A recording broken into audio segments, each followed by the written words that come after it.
Hello, Jason. Hello, Jeff. How we doing, buddy? I'm doing okay. I think I'm doing okay. Well, that's good. Are you doing okay? I feel like I am on top of the world right now from the last few weeks. So, yeah, Well, I guess when you nearly destroy your ankle, any improvement above that is great, huh?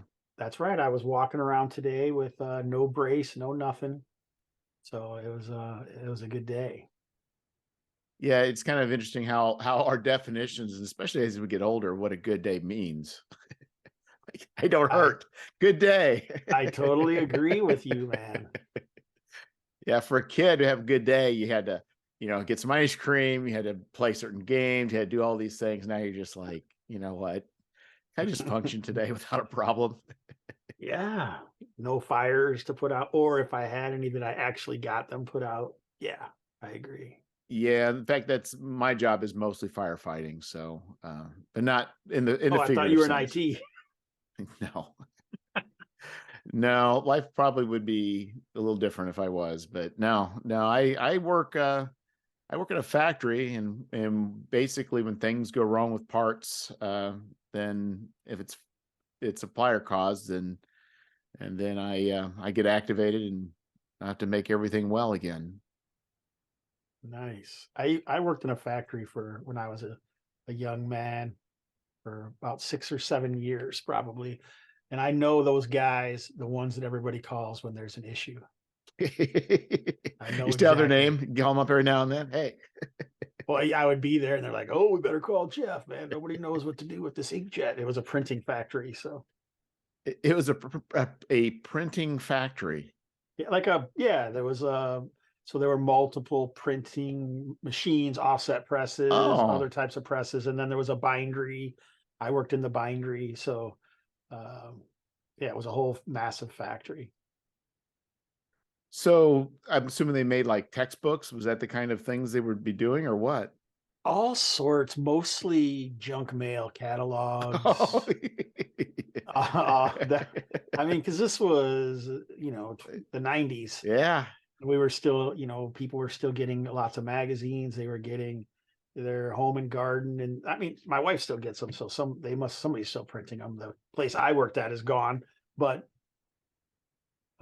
yeah, we did print a few comic books. We did do some like Playboy and Hustler, and it's just like whatever our sales guys got. Probably, I mean, that was way above my pay grade at the time. I was just a slacking worker. So no, it's kind of interesting. So you really just never know what can fly across that press.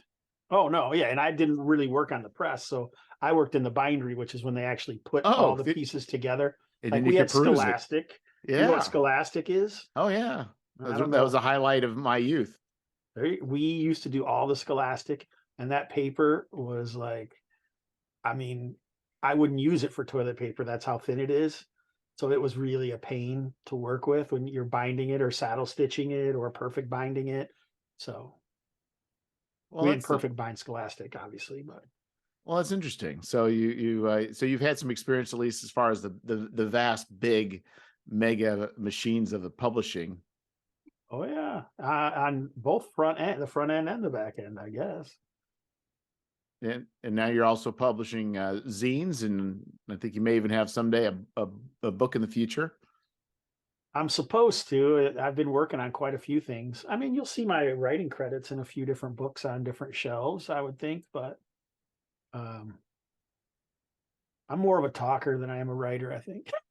That's why I podcast now and run games more than I'm doing anything else. But Yeah, well, I'm trying to get more people. I'm trying to get people to write so I can do less writing because I'm not much of a writer. I always thought I would be a writer. That was what I always thought when I was my youngest, when anyone ever said, first of all, it was going to be a wide receiver for the Dallas Cowboys. But then I found out I'm probably not big enough for that.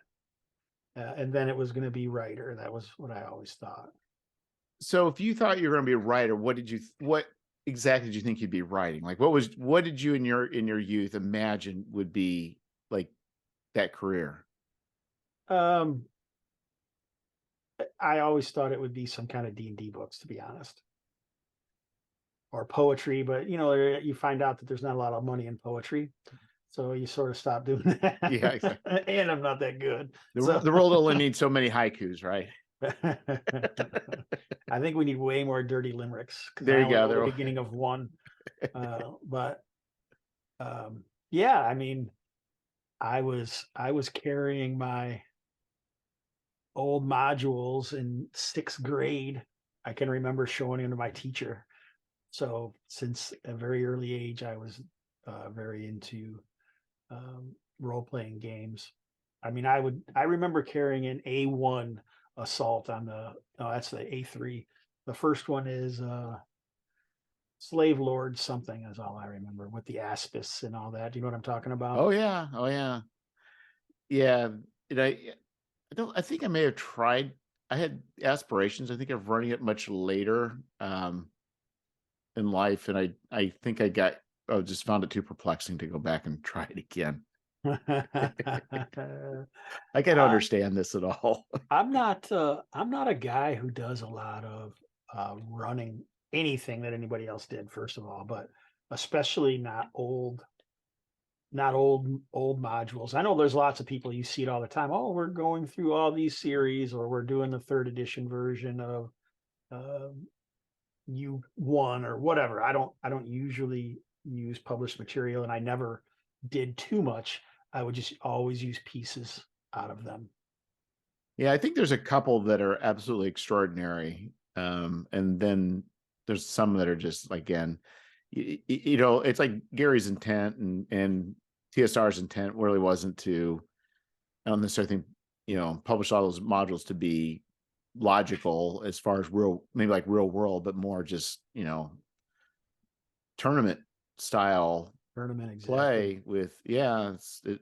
So I think, you could have a dungeon that is just a maze with weird cages. It's just like, I don't get this. Are But we thinking of White Plume Mountain right now? Is that what you're talking no, about? the slave lords, there was some sort, I can't remember. And then it's been a while, but White Plume Mountain, was that the one where the guy just kind of wrote a bunch of things to show what he could do and jammed them all together and was just expecting it as Oh, being a showpiece?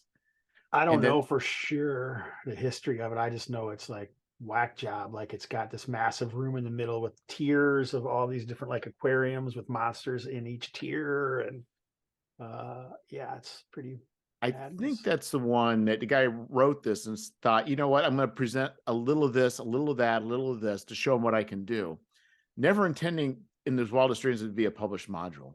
And he sent it in just more like a showcase, like you have I'm an architect, I can do, this kind of work and do this kind of work. And Here's he's the like, yeah, portfolio of my dungeon writing. yeah, exactly. Just made one dungeon as a portfolio. They're like, we'll take it. And he's like, hey. I don't know. I'd almost have to look that up to see. That's a good one. I always wonder, like White Plume Mountain does seem like the one that's least cohesive. Yeah, that's saying a lot. Yeah, it is saying a lot for sure. I mean, I guess I'm not counting a few of them. So in sixth grade, that's pretty impressive. I think it was probably about seventh grade before I was playing anything. Oh, So I was playing long before that, but this is when I actually owned like modules and stuff that I'd gotten at TSR or whatever. so were you I was so you found people.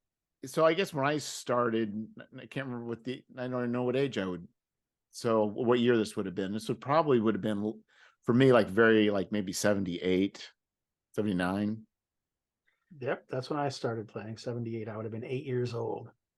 And but so you had people, so you guys were, did you have an adult playing or a teen running a game, or were you guys just figuring it out on your own?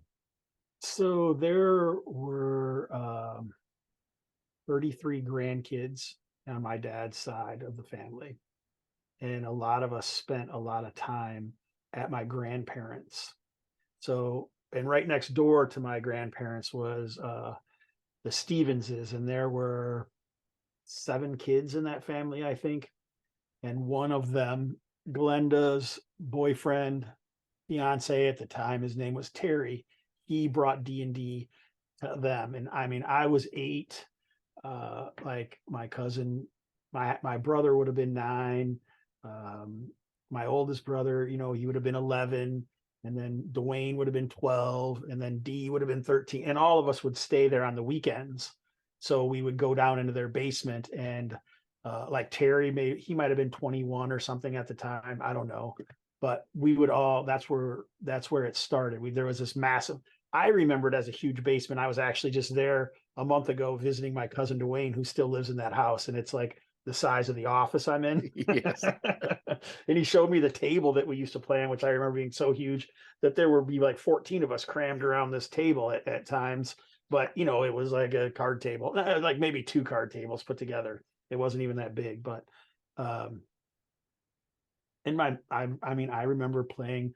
We did Tomb of Horrors. Like I had to beg to get to play it because we all used the same characters, like it was a tournament module. So one person would be playing with one GM, and then you would have all the characters and decide what to do in Tomb of Horrors, and then see how far you could get. I did not get very far. I All my find characters died in the tilting hallway with the fire at the end, with the someone screaming for help. I don't know. I don't know how well you know Tomb of Horrors, but we undoubtedly we went through it back in high school, but I don't have any recollection of it though. yeah, I wasn't really running many of the games at that point, unless like they weren't around and my brother and I wanted to play, and we were by ourselves at grandma's when no one else was there at the time. Or maybe it was the middle of summer because we would spend like a month at my grandma's house or something. It's my half brother, so he had a different mother, so he lived somewhere else. So we would only see each other when we were pretty much at my grandma's house. And then I would run and make up the game because I wouldn't have any of the books or anything at that point. So I would just make everything up. So I find it astounding that during the 70s, there's no social media, there's no email. In the fact that they could have, the TSR could have created this game, and it could have spread like it did to the point where it was actually fairly popular in a very short amount of time. When you compare it to like other games, right?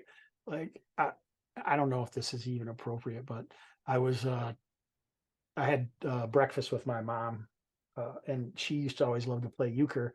And I asked him, "Hey, have you ever heard of Sheep's Head?" Well, how long did it take euchre to get as popular as it was? And they've never heard of Sheep's Head because it was only localized to Wisconsin. So what made Dungeons and Dragons be big enough that it crossed the line into Illinois, where this other card game that every single person in Eastern Wisconsin or Western Wisconsin or whatever knows. But you know what I'm saying? But Dungeons and Yeah. Dragons is way bigger. Yeah. Interesting, for sure. Yeah, and I think probably the main way it's happened, I would assume, is college students, and then going back home and spreading it. But I mean, you think it's like I'm sure it's probably the same with you. It's like the only place you could really buy it were like train hobby shops. Like, Yeah, eventually, like it got to Toys R Us and like Walden Books, but before that, there was no place to buy it. There was always like legendary places supposedly that you could go, but I mean, where I lived in Mendota, there was nowhere. yeah, we go to Peoria. There's a like a hobby, like RC vehicles, trains, and they would just have a spot, and they would have some books and modules. And and I just thought it's really, looking back, it's like it's not that odd that they would sell it, but it became that popular where the distribution was really, the points we'd find is pretty low and not very clear. It wasn't until later, with the Walden Books and the various other places that it really at that point was popular. I kind of wonder how it became so popular through such constraint. Like you say, I mean, it's mostly nerds and college kids who were probably, and professors who were playing. So those people they're more likely to be writing letters to each other and explaining things to each other. They're more likely to be doing long dissertations through mail, like Arneson and Gygax did. They're just more likely to be sharing that sort of thing, white collar type of things, as opposed to maybe blue collar. I don't know. But I was thinking in Mendota, we did have a store called Fact and Fancy. And I don't even remember what was in the store other than they had like one of those rotating little wire things of books. Like I can remember the Player's Handbook and the 3 core AD&D books being for sale for $10 because no one would buy them. It's crazy. They had comics there too. But and this would have been like 80, probably 84, 83 to 86 era. I don't know when they reprinted with the different covers, but I think that's why they put them at that, is they were trying to get rid of the old ones before the new covers came in. I think, I was trying to think how in the world it got to me, how I knew, but it would have been through comic books. That's how I knew about it. It had all those D&D ads in the comic books. That's true. They had some pretty crazy ones. They did. That was, I mean, that's such a brilliant, stroke. I don't know how, who Good thought marketing. of that. I know that, but whoever, that was probably, I mean, I think that's the reason I got sucked into it. But that would have been, I mean, 78. They weren't doing that in 78. I don't know. I don't think those D&D ads were in 78. I mean, maybe, I guess 78 was more like the Green Army Men and the the guy on the beach kicking sand and the other guy. Those were the advertisements in comic books of that day. That's a good question. So D&D comic book ads. Now I have to 81, 82. Oh, really? Yeah, but I knew it wouldn't have been 78 because 78 was, I mean, that's Holmes. That's how did I know about this? I don't know how I knew about this. Somebody you knew. That's no. No. I don't know what happened or how I came upon it. I remember having it, and I remember trying to. It might have been more 8th grade. It might have been more. I bet it was 81. It probably was about. I don't know. I shouldn't be. Oh, I see. You're trying to increase your cred. I don't know. I'm I trying get to it. think. Maybe my dates are wrong. Maybe in my memory, I do remember. I don't remember how I would have known. I don't even remember buying. I just remember having it. I remember trying to run it for people, and they just weren't too impressed. And it wasn't until I got to high school that I actually got people to play. I was trying to run. I ran a few things. They were always like, I totally remember running that A1 because the Gibberlings, they made friends with the Gibberlings and then took over the whole thing, which is the A1 adventure, the Slave Lords, the first one. And I think that was 8th grade when I was running that for my neighbors and friends. But I don't know what year. How old are you when you're in 8th grade? Well, 12. No, so 8th grade, sophomore I year would is have. 16, 14. That's like 14. So that would have been 84 at 8th Yeah. grade. So I was born in 67. Oh, yeah. So you are an old man. I am an old man. And so whatever would have been junior high, I'd been about 7th, or maybe it had to have been 7th grade. In 7th, you're still 13. It might have been 6th grade. Because I remember I had the Monster Manual. No, I don't know. It's around Monster there. Manual 2 did not come out. No, quite a ways after that. No, I remember getting it, but I'm trying to remember when I got it. I think it must have been maybe for a freshman year, maybe. The first Monster Manual with the old school different tiers. I have one. I have our original one over here from our cousins and groups, and I think that was like 78 or 79 because each book came out. But we didn't play just Advanced Dungeons and Dragons at that point because you had your home set that came out, and then those hardback books started coming out, and you just use that all the rules together. Yeah, because I think I started with the Moldvay, the blue box with the basic. Yeah, that was 81. Okay, so then that ties in. So it was 81 when I got that. Okay. Yeah. So Holmes is the blue box that came before the blue box of BX. Okay. Yeah, so it would have been 81. So that helps me tie it all together now because I started getting confused with all the editions. So it was 81. So yeah. Okay. Now I'm clear. It's mud. So We were just having a conversation on one of the many, it wasn't Discord, it was actually the whatever Hangouts is called now. I don't remember what it's called, but from guys that I used to play with in G plus about art, um, and like Errol Otis. And to me, I found that old Sutherland, Paladin in Hell image, Yeah. and that was like the one I tried to draw all the time, was that Paladin, because to me that was such a I don't know, it was everything about D&D. We got a paladin, we're in hell, we're fighting all these different demons, and you could pinpoint each individual demon that he took right out of the monster manual, and that was in the back of the player's handbook. I thought that was the coolest thing, because I think we're mostly talking about Errol Otis's art and the change from line drawing to digital art versus like what Poag and Mulling are doing now. I think it has to do with the new cover for, I don't know if you saw, did you see the new Swords and Wizardry cover? Yeah. Something about that. I don't know, but I just thought it was an interesting conversation. Yeah. It is kind of interesting how, and even though I've not really looked real hard at it, like even the Shadow Dark is really trying to capture an old school feel that really wasn't there in old school. It's kind of interesting how it's an aesthetic that it really wasn't the aesthetic, but it really feels like the aesthetic. That's nostalgia, right? Yes. That's what nostalgia is. It's not really what was going on. It's just what how you remember it going on. Yeah, yeah. And so it is interesting how the art has evolved and how it's kind of gone with the game and changed and how they kind of go hand in hand.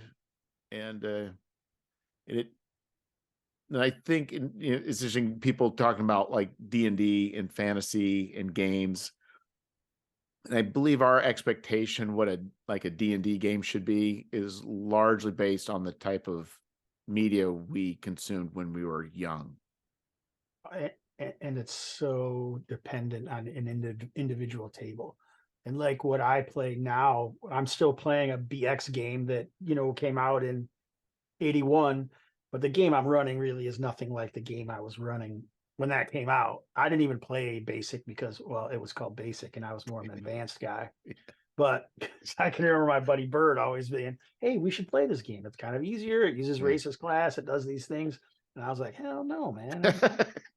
I'm not in advanced reading classes because I'm not an advanced kid. Let's go. Right. Going backwards here, buddy. But Right. our games were definitely more story based. I would say they weren't railroads for sure, or not at least that the players could tell.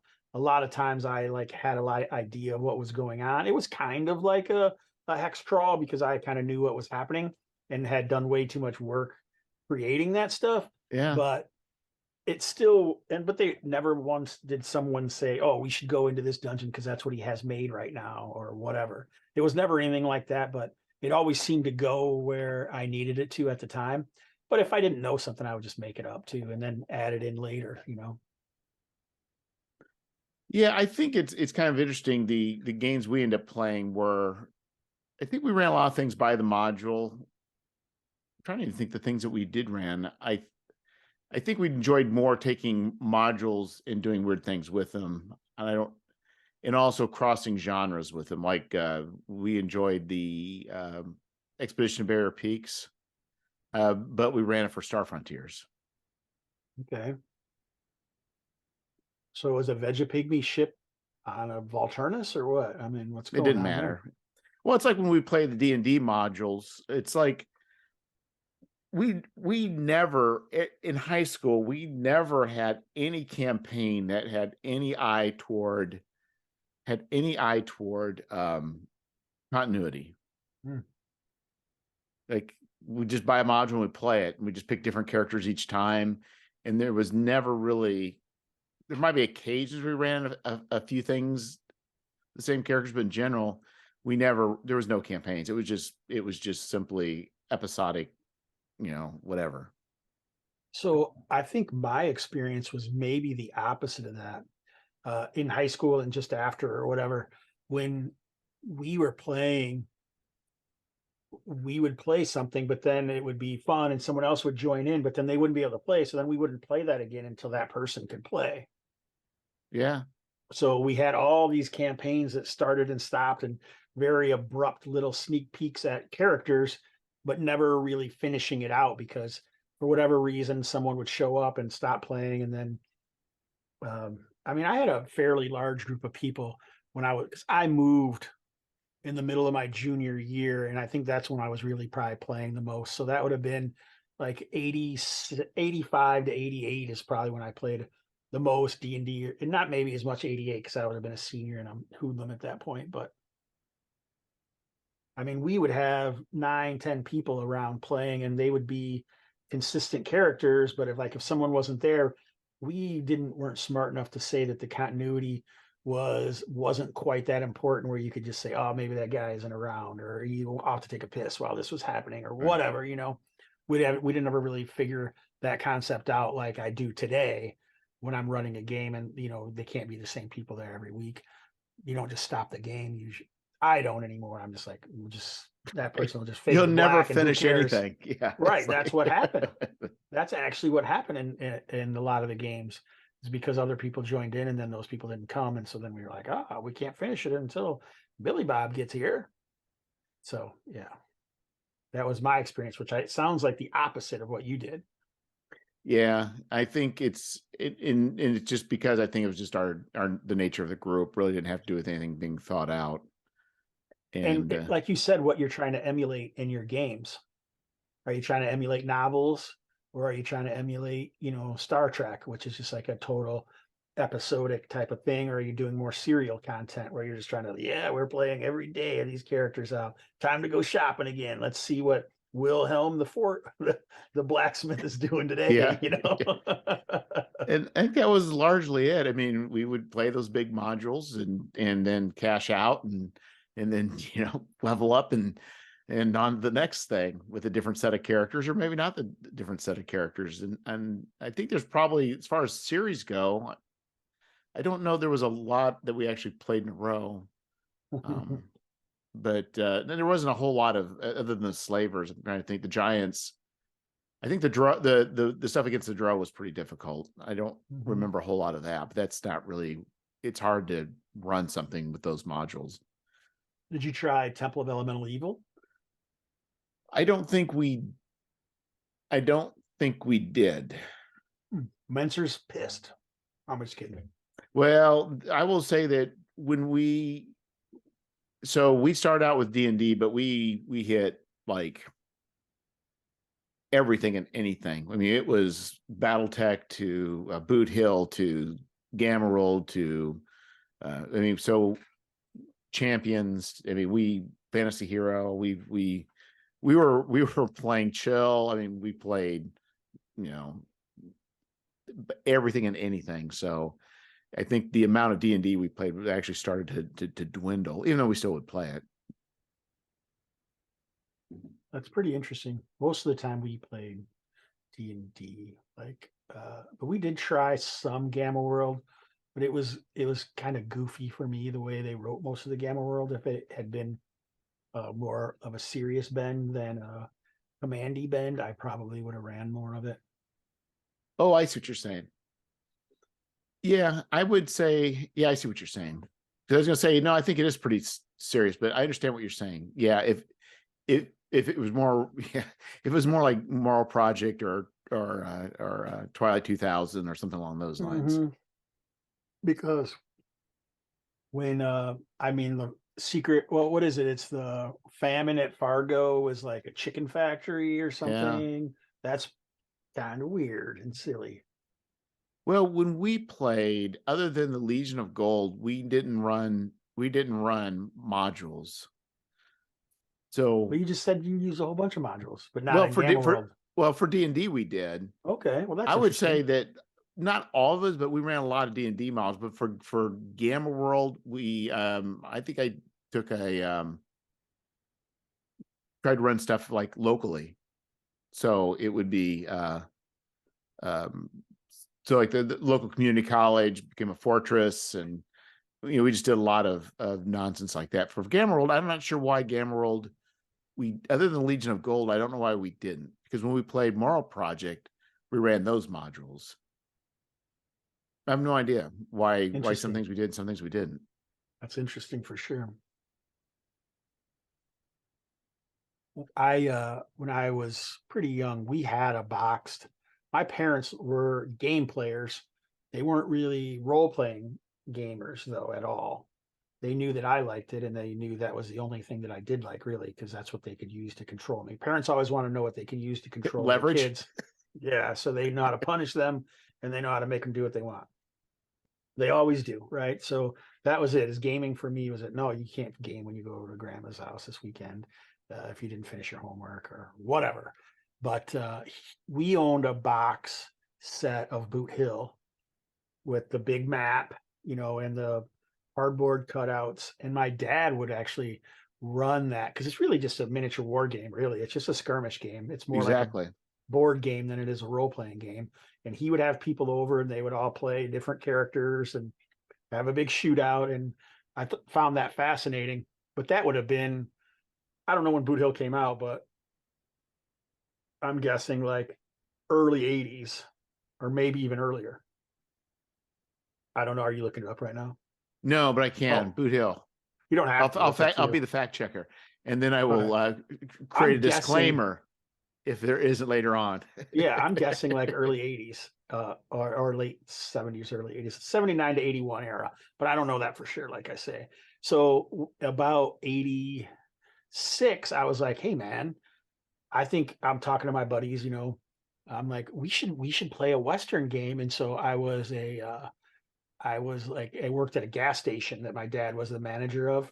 Yeah. This was still a full service gas station, but there'd be some times when no one was coming around. So I wrote an entire game on credit slips, on the back of credit slips. So they're about this long. And I made it up from what I remembered from Boot Hill, and then however I decided to do whatever I did. And I mean, I had ranges for all the weapons, like all these different levels of ranges and all of your statistics. And some things were a 3D8, 3D6, some things were a D20. And we called it Shootout, and we played it a lot. And after the first time, it was mostly just skirmishes, but then we actually turned it into a role playing game with character creation and buying equipment. But it was never really set in United States history. It was always kind of a made up place where we could do whatever we wanted. And the second campaign, after everyone had played it for a while and kind of knew what was going on, maybe really our premier game of it, I actually set it on a continent that was new. So instead of finding North America in the 1700s or 1600s or 1400s, let's say they found it after you've already got a cap and ball type of gun. So it's already the Western technology. And now you find a new continent. And so the guys they go in there, and it actually was a curse on the continent that some of the people were D&D-esque realms. And then they woke up when humanity started coming around again. So then they didn't know this at the time, but they ended up like fighting undead and elves and all these different things like that. And they were so blown away with some people hate that bait and switch where you're expecting it to only be Western, but then now it's a fantasy Western. But everyone was pretty excited about that game when we ran it. My brother did a ton of work into it. Now I don't even know. He's got it's all still on a dot matrix printer, and it's like 300 pages long as the last time I looked at it. It's funny. It's amazing that our level of patience for certain types of things when we were younger. No shit. No kidding. I mean, It's like, I like to think I have more patience when I was young, but as far as like a lot of the games we played, and I'm like, wow, that was, I look back, it just, I don't know how we, like, charts where you have to roll and roll and roll and roll and roll and roll to get a resolution. It's like, now I would just say, no, this can't be. This is stupid. Now I play into the odd where I don't even roll the hit. I just do damage, and that's it. That simplifies things. So Boot Hill, your prediction or your estimation of publication date was when? I gave I thought 79 to 81. Yeah, so the second edition was 79. Really? So you wouldn't have been using the first edition, which was like a little booklet. That was in 75. Yeah, we weren't using that. This was the box set that came out in 79. Yeah, we played it. I'm trying to think, did it come with a module? I remember playing just a couple times. I don't think we played it much. They had modules, but the box set didn't come with a module. I don't Okay. think. It I came think up, we just did some shootouts. I think is all we yeah, did. it had some scenarios in there like, oh, these guys are robbing the bank. So you can be the townsfolk with the sheriff and some posse, and then you can be the robber or so whatever. And so so Traveler, did you play Traveler much when you were younger? Never. So, but now you're playing Traveler. I am now. So I am on a hunt, Jeff, for what I call semi-turgid science fiction. So it's not really hard sci-fi, right? But it's also not technobabble Star Trek or Star Wars. So I would liken it more to like The Expanse, or like Rendezvous with Rama, that sort of stuff. That because what I always wanted to be able to do is to come up to use your. I love in a fantasy game using the environment to do something you never would be able to do. Like your dudes probably couldn't fight a dragon, but you use your Ring of the Ram to knock these massive stalactites off the ceiling and they fall and then kill the dragon that way or something. So using your environment and using your wits and your creativity to do things that you wouldn't really normally be able to do. In a science fiction game, there's a lot more of a sliding scale on where the technology fits in something like that. Do you know what I'm saying? Oh yeah. So I want it to be realistic enough and relatable enough that you can come up with ideas. Oh yeah, it makes sense that we would be able to use these tubes from this thing over here, bring it here to do that or whatever. I just think, and I'm not good at technobabble of Star Trek. I'm not a super huge Star Wars fan or a super huge Star Trek fan, but I love the idea of shooting lasers or bolters or whatever in space combat for sure. But what system really encapsulates that? But I mean, you out of anyone knows that I don't necessarily know the Star Frontier genre at all because of our ill-fated Fate game, right? So yeah. But so Traveler seemed like maybe it was the one because a lot of people would say it's the hardest, simplest sci-fi game around. What do you think? I think the problem is, I would say that if what you're stating you're wanting to do, it is probably very ill-fitted for it. In fact, you're probably going to have to go with a more narrative system for that to work. What?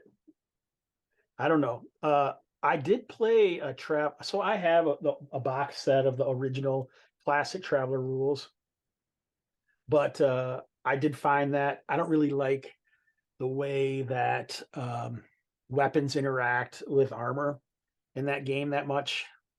And I just found it to be kind of clunky and non-intuitive. So now I'm trying. I did play a game of Classic Traveler with Jay Murphy, who was from Vanishing Tower Press, and it was super fun. But I think it was because when you make Traveler characters, Traveler characters are like DCC funnel characters almost in some ways. But they're not as incompetent, but they're totally random.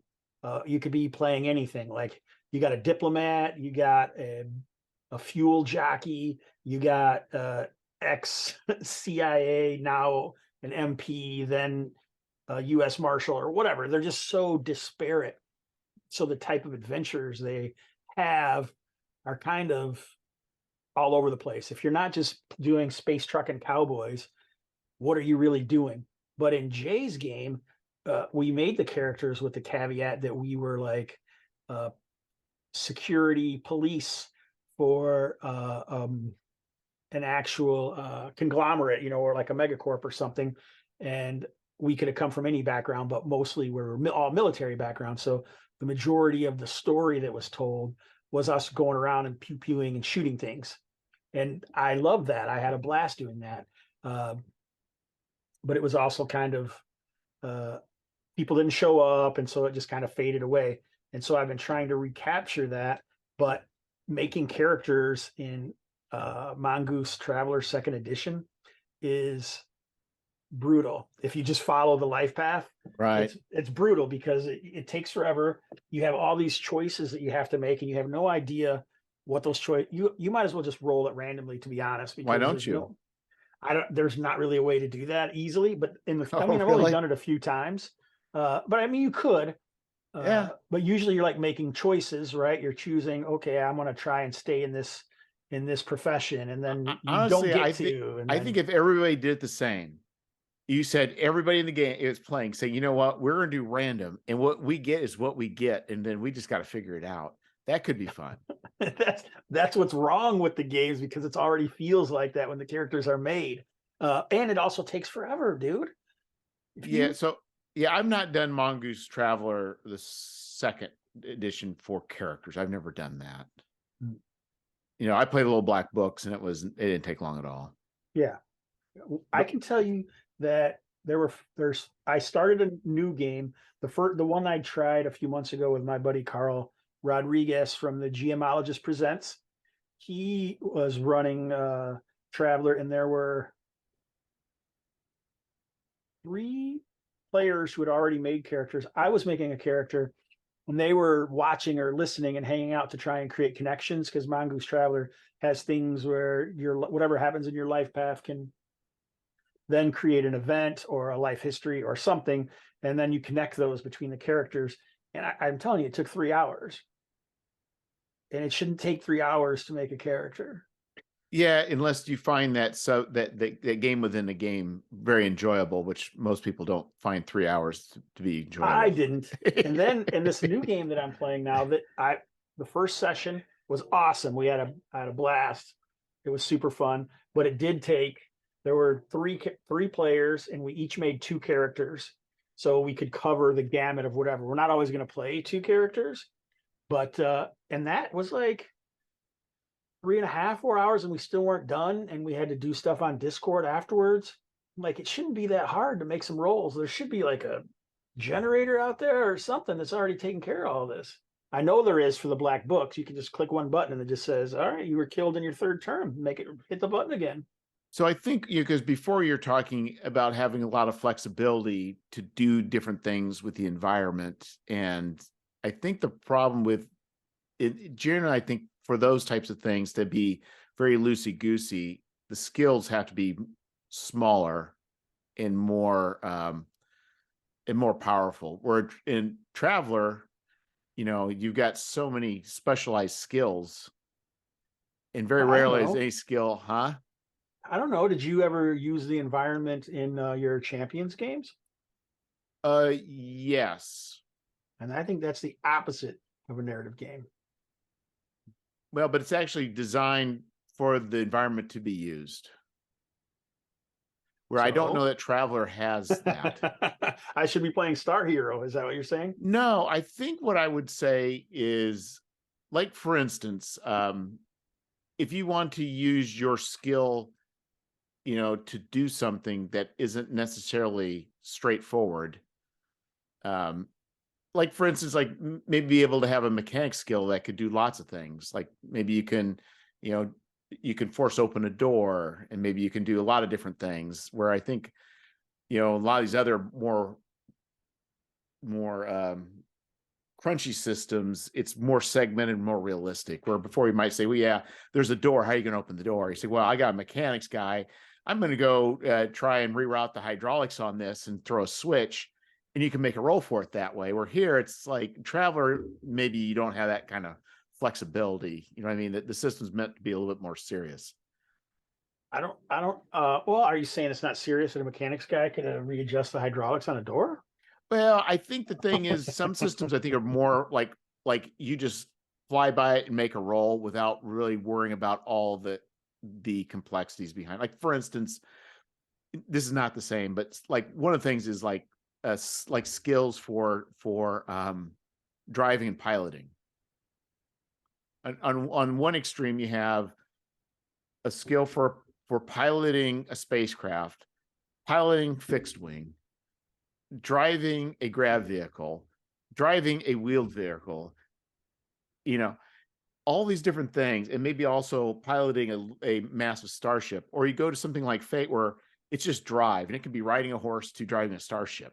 And you say, but Jeff, that makes no sense. Like, why does one skill do that? Can a Native American Indian from the, from 1622 drive a starship? And I'd be like, no, but it really doesn't matter, because they're not going to be driving a starship anyway. You only need one skill for that. And then when you're too specialized, the time where you think you get to use a skill, it just doesn't quite apply. Like, I got to find a fixed wing aircraft somewhere so I can use it, because I got fixed wing aircraft too. You're like, somewhere there's got to be a prop. It's prop vehicles skill. It's like, that's what I'm just saying. Sometimes where the skills get more granular, I think things are kind of treated a little bit more. Like Expanse is pretty serious about how it deals with stuff, but other ones are, like Firefly, I'm sure, is just people could just do something to get the scene moving. And I think they're both valid. Narrative, I think. Yeah. Oh yeah, it's both valid. It's going to be like anything, personal preference and what works and what doesn't work. My problem with narrative games is I find it super easy to just make something up as a player, that it's so easy to do that I'm not usually challenged by the game. Does that sound crazy? Well, I think what it does is you can definitely launch a certain type of approach, and then you can use that for everything, and it becomes a hammer. Well, I don't do that. I'm not saying I do that. I'm just saying that it's just super, I just find it super easy. I would say that I think what it tends to do is makes minor skills more powerful, and I think it creates interesting stories. But I think the other thing is it's very easy for somebody to. But I can also understand what you're saying too. I think it is and it isn't. It just depends. Like everything. Yeah, and that's where it's hard. It's like, how do you solve a problem and what you can use? Like, I have a friend who loved Tony. This is before Iron Man the TV or became popular in the movies, but he loved Iron Man. Loved Iron Man. Like, loved. And so every character he would play would be some version of Tony Stark. I see. Just like this genius guy that fixed everything. Yeah, so even he figured out for third edition or 3.5 D&D, is there like a sorcerer, you could fly, and there's a certain thing, skill or feat he could wear plate mail armor, and they also had the cantrip where he could shoot a bolt. So every game, you're not just talking like a superhero game, you're talking a D&D game as well. He would figure out a way to be Tony Stark in every single game, but he'd also figure out a way to use intelligence for just about everything too. And there's a certain point where you're like, like stop. He's like, I don't know if I'm smart enough to do something like that, Jeff. Yeah, so yeah. But anyway, but I think depending on the game, and I think I might know a good system that might be a great fit for you. Oh boy, here we go. I think the Mutant Year Zero or the Year Zero, but especially Coriolis, I think you would enjoy. Coriolis is something I'm interested in, actually. I did play Mutant Year Zero very early on, because the group that I was playing with a lot at the time is really into hex crawl type environments. And that's kind of what that was, where, you have your base hex and you're trying to expand that and make it better as you went out. But I don't think the rules really worked for us. So I haven't really messed with it since then. But I always thought when I saw Coriolis, it seemed like something I would like to check out, but I haven't done it yet. So I think the beauty and maybe even the downfall of Mutant Year Zero is every activity like ties into other activities. Like, it's a whole machine. Mm-hmm. And they all operate the going out and searching and getting these things, certain things happening, and picking up rot and developing your home base. And it's all just, there's mechanics that just work. It's rather than just being a simple game of, I just want to go out and do some stuff. Where I think with Coriolis, it doesn't have all that tied into it, which may make it better or worse depending on your viewpoint. But the mechanics are, I think it's much easier to make up characters. It's I don't think Traveler's complicated at all, but it definitely but it has a little bit different feel. But it's still, to me, what it feels like in some ways is a modern game take on Traveler, even though it really isn't. But it does hold a lot of that vibe. I am interested in that. I almost feel like someone else mentioned Traveler, the way they do skills or something sounded appealing to me. But like I said, I don't own Coriolis. When it first came out, I was really interested in it, but someone said something about it. Probably like, oh, hey, it's like Meeting Your Zero. And I was like, ah, probably not. Just because of my experience Yeah, previously. I think the problem it has is like the adventures are that I've read are just terrible. Hmm. It's got a huge hook in it for religion and or horror, supernatural terror, but they don't really do a good job of showing how that could be used in a game. They're like, well, you can do what you want. This is all these icons are here, but they don't really provide any sort of good way of doing it. But you could really play some, if you want to mix some horror or some odd supernatural, it's really primed to do that without really actually explaining how to do it in a good way. So would you say, obviously, horror, you're talking like aliens or like the whole mothership segment of space games, I would say is probably, to me, is like the main one, right? Well, That's it not usually would supernatural or right. religious. This one is. So there are, so the idea is that it's Arabian Nights. It's kind of like Arabian Nights meets Traveler. And so the jinn and a lot of those spirits, like they do exist or can exist. And there's these icons, which are deities that are worshipped. They have good aspects and bad aspects. They may be real or they may not be. And traveling in the further away you get, the more weird stuff starts to happen. And in jump space, weird things can happen. And Which I've so, always felt should be able to be there. I think almost all, I shouldn't say almost all, many of our media that have things like jump space kind of like hint that there's some weird shit in jump space, right? yeah, Very rarely do you end up involved with that stuff. yeah. And I think the other thing is they play into religion.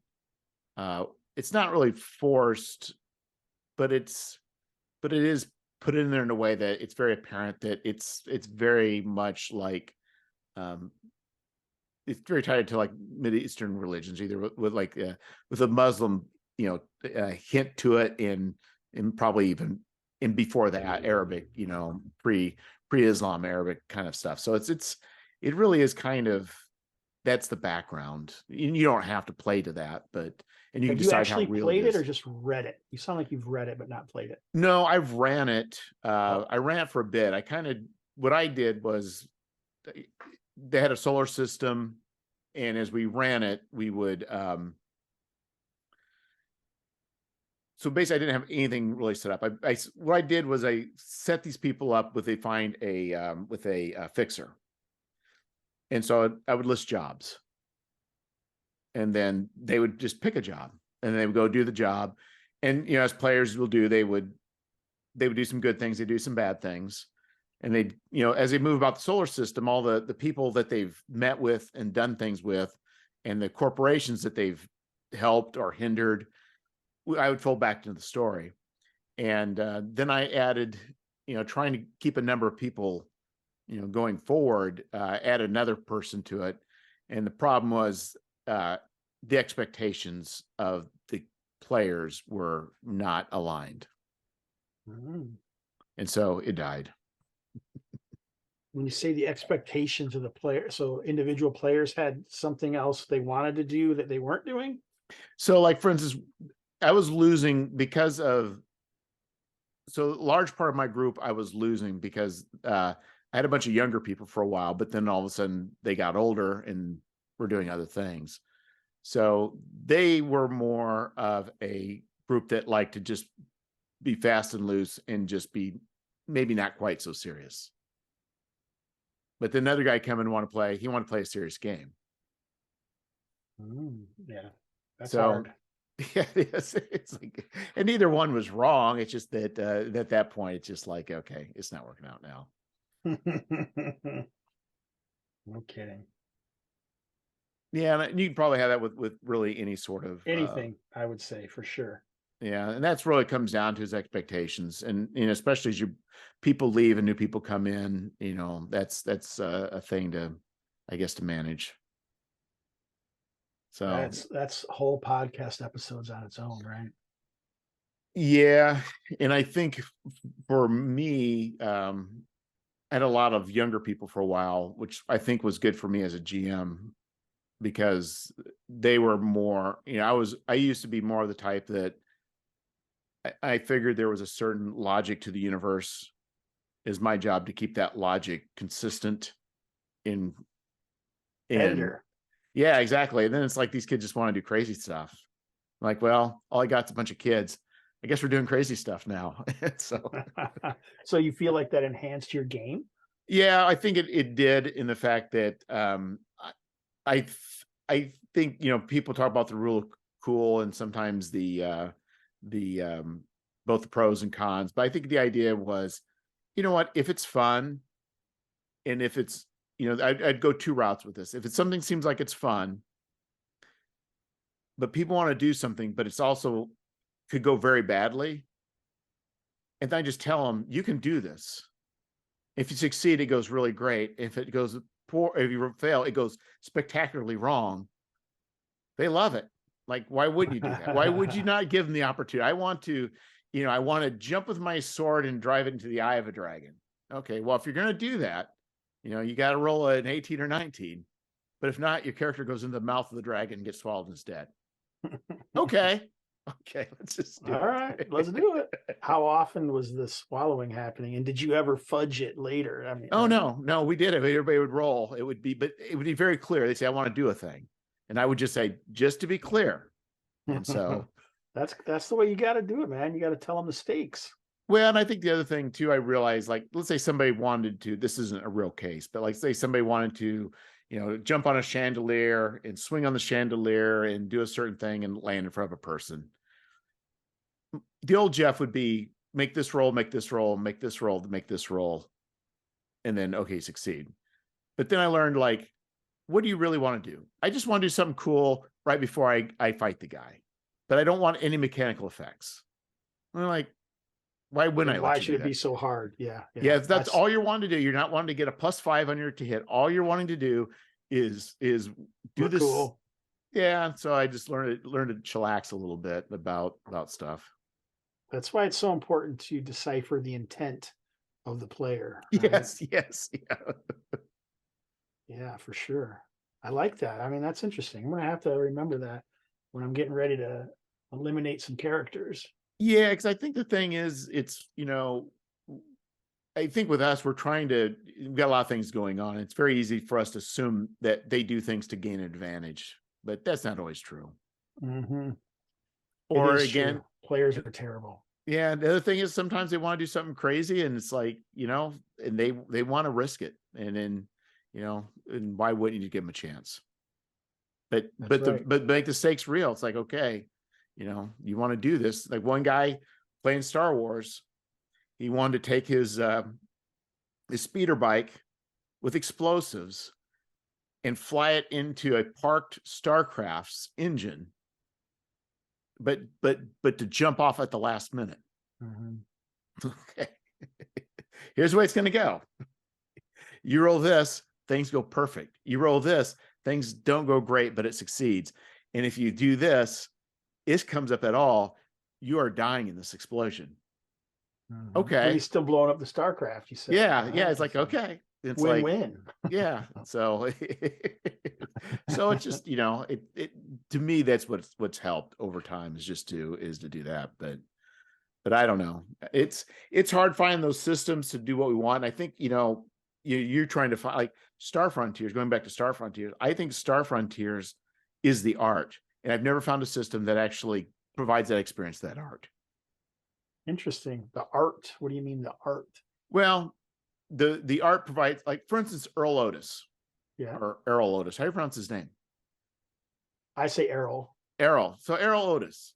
Like, I don't know that I've ever played a game that actually feels like it's emulating what I'm seeing in that art. Well, it is Errol Otis, so I mean, Yeah.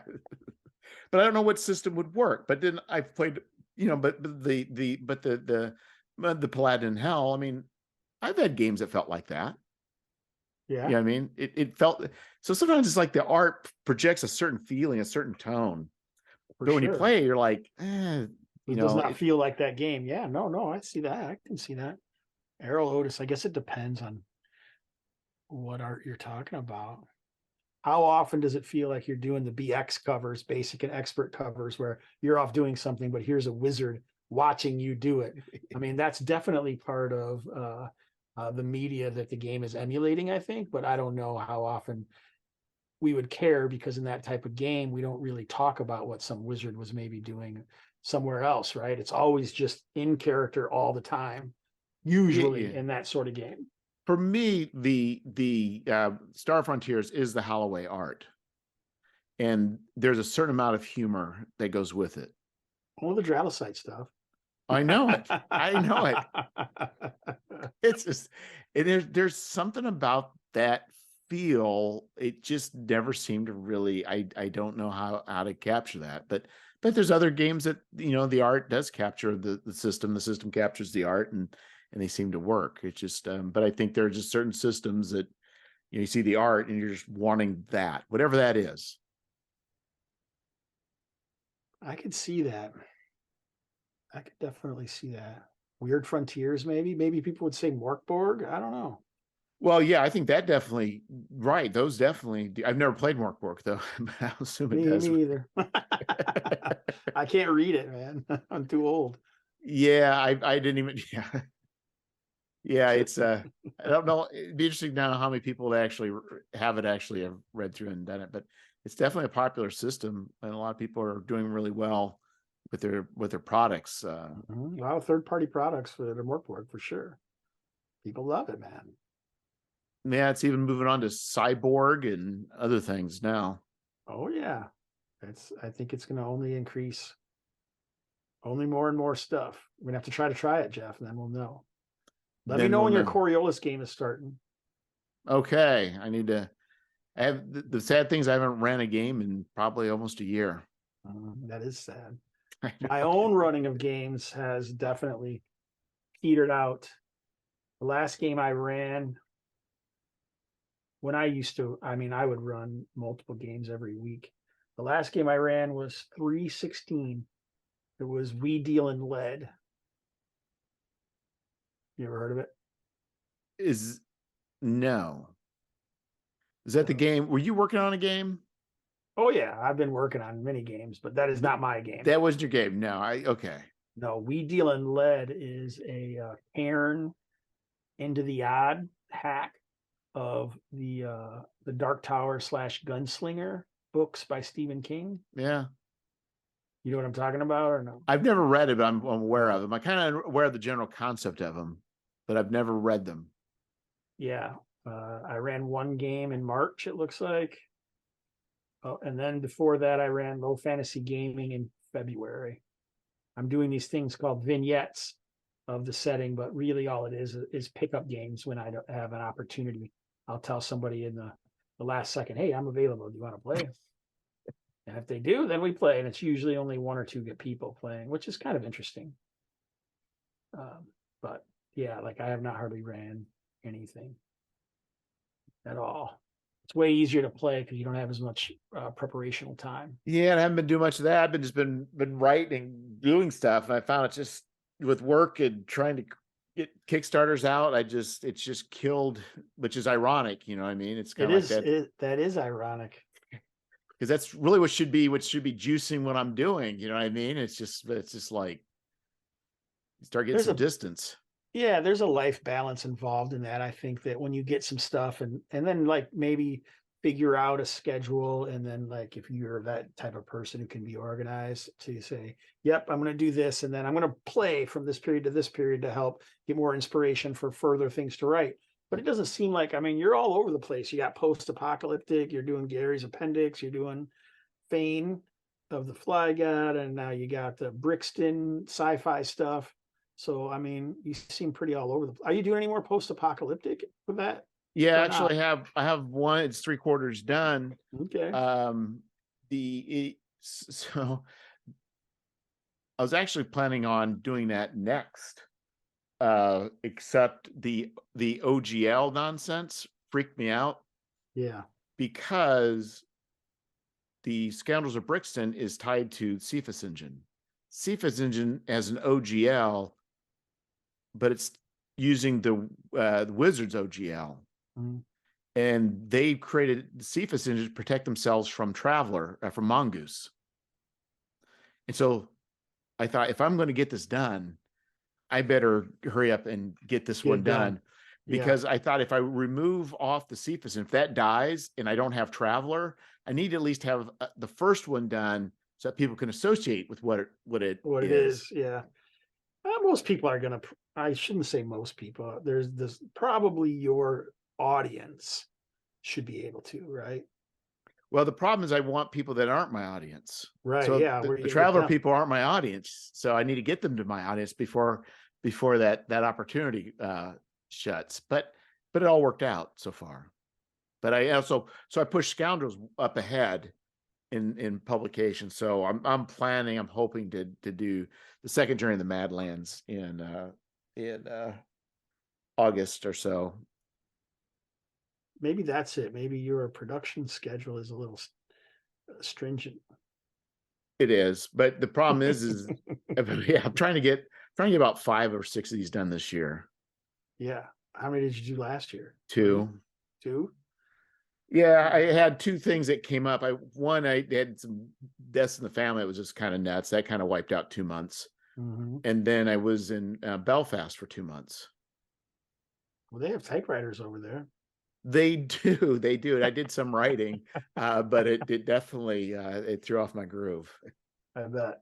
Hard to herd all the cats when you're not at your home battle station. It's a weird situation. It is a weird. It was very wonderful.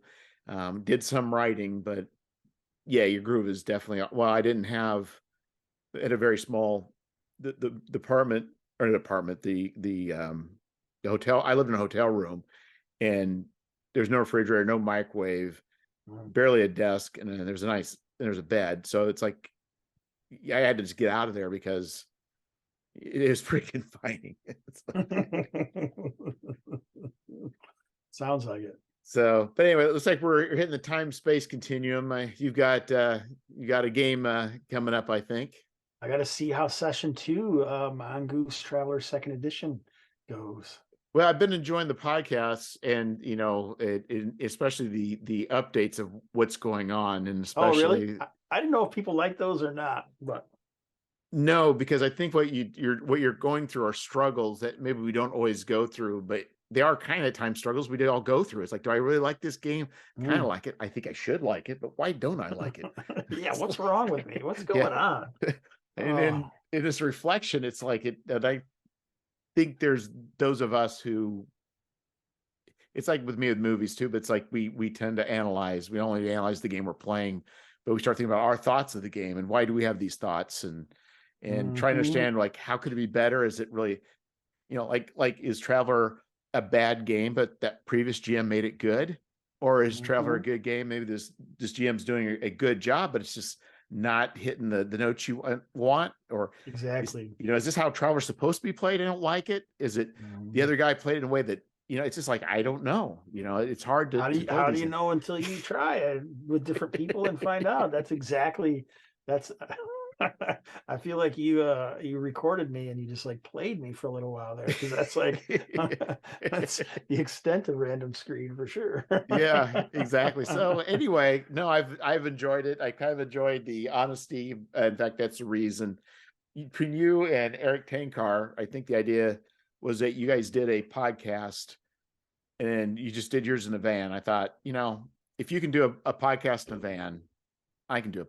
Not that I could do it better, but that's Oh, like, I think that's what you were saying. but No, no, I'm no, just kidding. obviously not. But I'm just saying is it's like but you made it say like it's doable.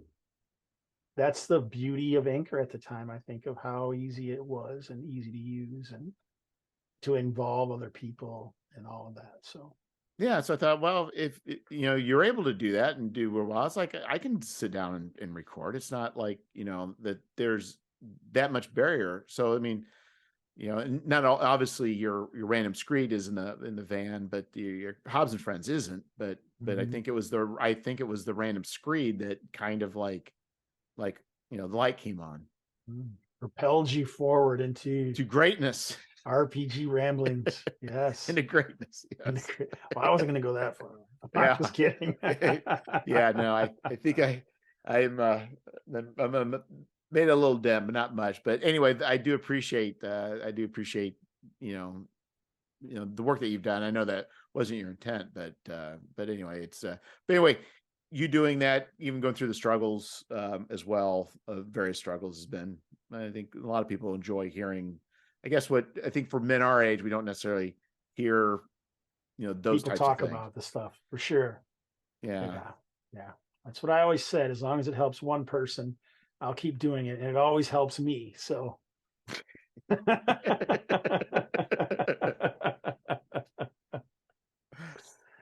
well, anyway, thanks again, Jason. Until next time. Thanks for inviting me, and pretty soon we'll hear your voice on Hobbs and Friends, hopefully, if I can ever. Well, get that sounds good. I'll I'll be one of the luminaries, if that's the term or not. You've truly made it when that happens. I am somebody. I am somebody. In the famous words of it was from the Jerk. Steve Martin. Yeah, Nathan Johnson. Yeah, he said that right before the guy picked his name out of the phone book to shoot him. So, all right, I got you. I see. All right, my man. Thanks again for having me. And now I got to roll some dice.